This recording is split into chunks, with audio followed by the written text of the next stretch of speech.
I never saw it coming. That night changed everything in ways I couldn't begin to comprehend. After 3 years of marriage, my wife, Isabel, extended an unexpected invitation to dinner with her friends. It was such a rare gesture that I clung to it as a hopeful sign. Dressing in my finest suit, I set out with a heart filled with cautious anticipation. Moments like these, small as they seemed, felt like opportunities to bridge the growing distance between us. As I straightened my tie and glanced at my reflection, I tried to convince myself that this dinner could be our chance to rediscover what we had lost. I arrived at the restaurant 2 minutes late, delayed by a frustrating battle with a parking spot. Strangely, even that minor delay seemed to set the tone for the evening. The moment I stepped inside, I sensed something was off. The restaurant, usually warm and inviting, felt strangely distant, as if I had stepped into unfamiliar territory. Scanning the room, I spotted Isabel sitting with her friends, Ella and Bianca. Instead of the warm greeting I had hoped for, she barely acknowledged me, just a fleeting glance before resuming her lively conversation. Suppressing the sinking feeling in my chest, I took my seat, forcing a smile. Hesitantly, I joined the conversation, eager to be part of something that mattered to her.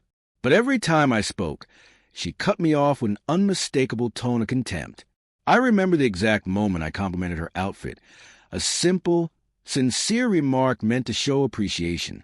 She scoffed, then leaned in just enough to whisper, "You should focus on your own looks." The cold detachment in her voice stung. Her friends exchanged knowing glances, their muffled laughter only amplifying my humiliation. As the evening wore on, the atmosphere grew heavier. I strained to contribute meaningfully, but I felt increasingly like an outsider in my own story, an unwanted presence in a life that had once revolved around us. The dinner table became a stage for subtle jabs and silent ridicule.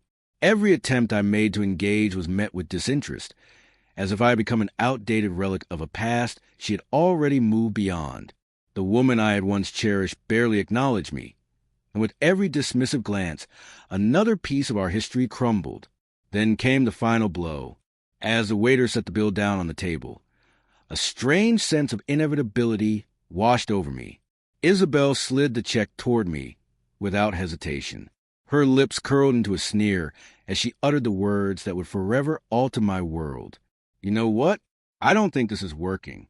I deserve better. A man like you should be grateful I ever married you." Time seemed to slow. Her words, delivered so carelessly, felt like a verdict, one that shattered not just our past, but any hope of salvaging what remained. Laughter from her friends, though quiet, thundered in my ears, each sound reinforcing the reality I had refused to see. I looked down at the bill, a staggering $350. But at that moment, it wasn't just a receipt for dinner.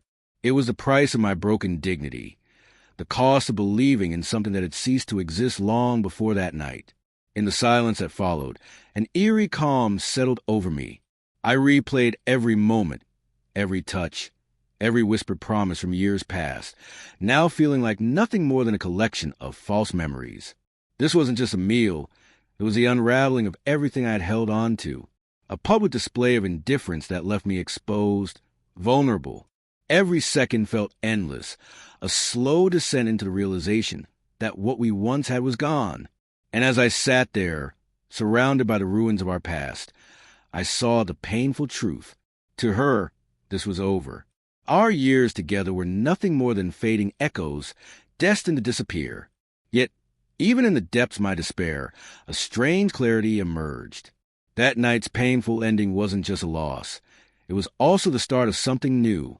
It was a chance to rebuild myself, to reclaim the parts of me that had been buried beneath years of empty promises.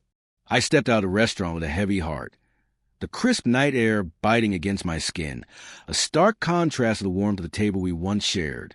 As I drove home at a slow, aimless pace, my mind wandered through the events of the evening.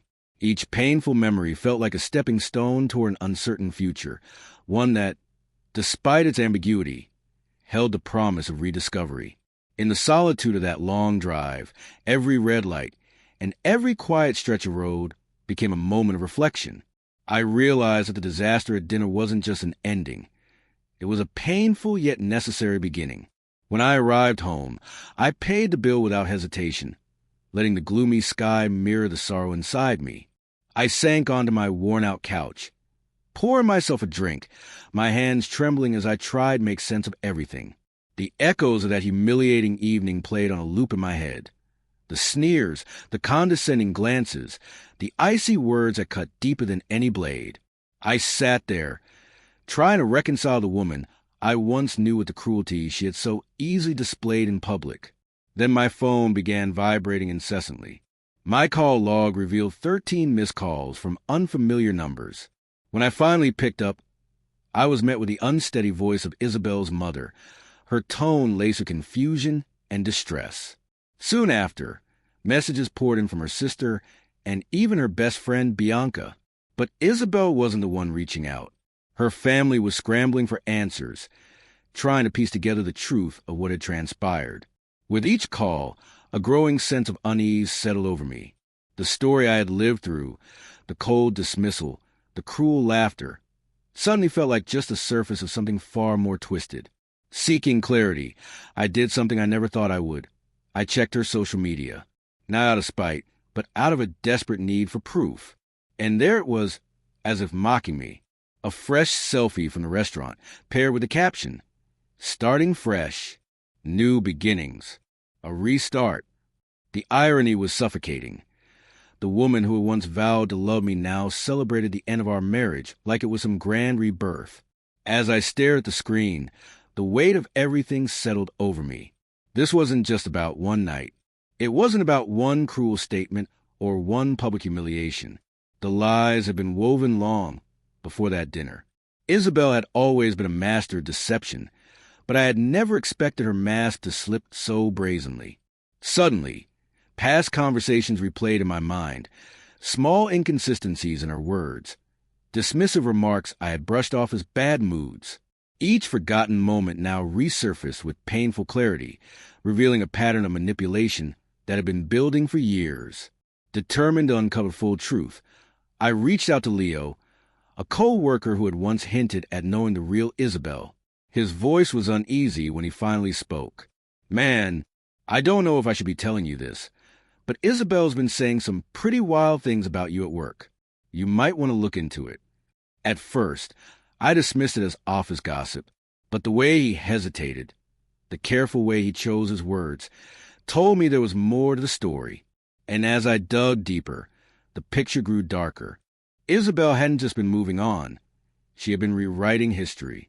In the narrative she crafted, I was the villain, the unmotivated husband, the insecure partner, the burden she had so bravely endured.